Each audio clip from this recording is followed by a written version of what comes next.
નમસ્કાર. આજના virtual classroom training સેશનમાં આપ સૌનું હાર્દિક સ્વાગત છે. આજે હું ITI અંતર્ગત ચાલતા ડ્રાફ્ટમેન સિવિલ ટ્રેડ અંતર્ગત ગ્રાઉન્ડ ફ્લોર મટીરિયલ સિલેક્શનની ચોઇસ લેસન ઉપર આપને તાલીમ આપી માહિતગાર કરીશ. આજનું લેસન છે આપણું 95 નંબરનું ground flooring choice of flooring material. આ લેસન શીખવાનો હેતુ એ છે કે બિલ્ડિંગ કન્સ્ટ્રક્શનની અંદર ગ્રાઉન્ડ ફ્લોર બનાવવા માટે તમે ફ્લોરિંગ મટીરિયલની ચોઇસ કઈ કઈ બાબતોને ધ્યાનમાં રાખીને કરશો. ઓબ્જેક્ટિવ: આ લેસનને અંતે તમે આ શીખી શકશો: ફ્લોરની વ્યાખ્યા અને ફ્લોરનો હેતુ, ફ્લોરિંગ મટીરિયલ અને તેની પસંદગી, ફ્લોરના ભાગો, ઇન્ટ્રોડક્શન એટલે કે પરિચય, પ્લિન્થ લેવલ અથવા બેઝમેન્ટ લેવલ અને છત લેવલ વચ્ચેના ભાગને પેટા વિભાજિત કરવા માટે નક્કર બાંધકામો હાથ ધરવામાં આવે છે.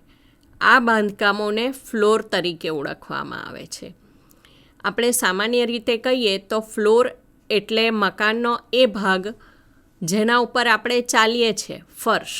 ફ્લોરની ઉપરની સપાટી ખુલ્લી હોય છે તેને ફ્લોરિંગ, ગ્રાઉન્ડ ફ્લોર અથવા બેઝમેન્ટ ફ્લોર તરીકે ઓળખવામાં આવે છે.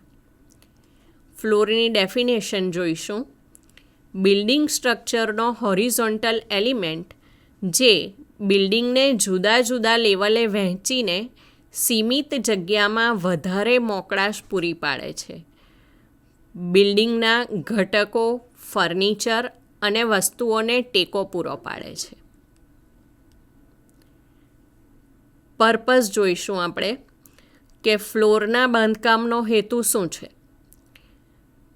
તો કે સીમિત જગ્યામાં વધુ વપરાશ યોગ્ય જગ્યા મેળવવાના હેતુથી ફ્લોરનું બાંધકામ એક ઉપર એક એમ કરવામાં આવે છે.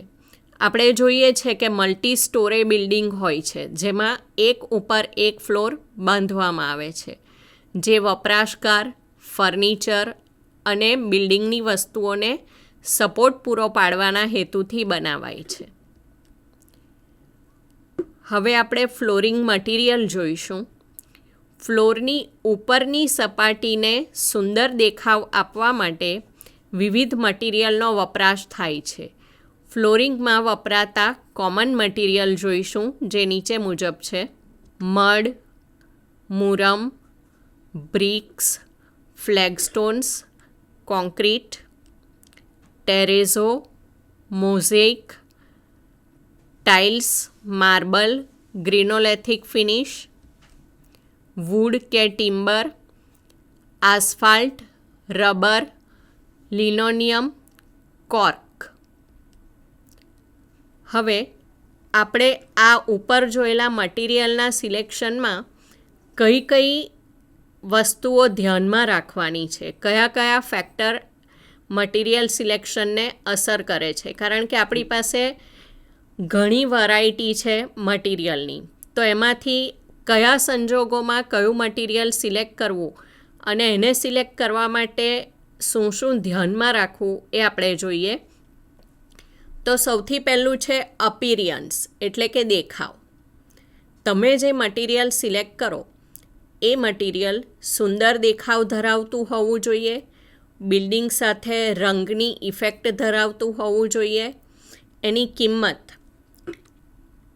કિંમત ભાવ કિફાયતી હોવા જોઈએ, ક્લીનલીનેસ, એ મટીરિયલ ઇઝી અને અસરકારક ક્લીન થાય તેવું, ઓઇલ અને ગ્રીસનું અવરોધક હોવું જોઈએ. ત્યાર પછી છે કમ્ફર્ટ. રહેવાસીઓની સગવડ માટે મટીરિયલ સારું થર્મલ ઇન્સ્યુલેશન ધરાવતું હોવું જોઈએ. ત્યાર પછી છે ડેમ્પ રેઝિસ્ટન્સ. મટીરિયલ ડેમ્પ સામે એટલે કે ખવાણ સામે પૂરતો અવરોધ ધરાવતું હોવું જોઈએ. ત્યાર પછી છે ડ્યુરેબિલિટી. કેમિકલ એક્શન સામે અવરોધક હોવું જોઈએ. કોઈપણ જાતના કેમિકલ એક્શનથી ફ્લોરની સપાટી ખરાબ થવી જોઈએ નહીં. ત્યાર પછી છે ફાયર રેઝિસ્ટન્સ. કોઈપણ સંજોગોમાં આગ સામે તે પ્રતિકારક હોવું જોઈએ. આગને કારણે ફ્લોરની સપાટી ખરાબ થવી જોઈએ નહીં. એ મટીરિયલથી ફ્લોરનું આપણે કન્સ્ટ્રક્શન કરીએ તો એનું મેન્ટેનન્સ ઇઝીલી થવું જોઈએ, મેન્ટેનન્સ સરળ હોવું જોઈએ.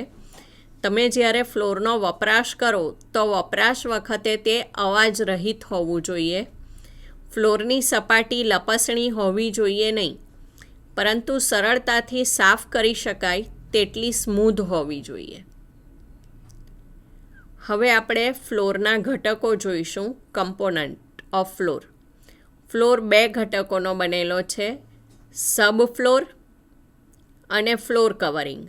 તો એમાં આપણે પહેલું જોઈશું સબફ્લોર.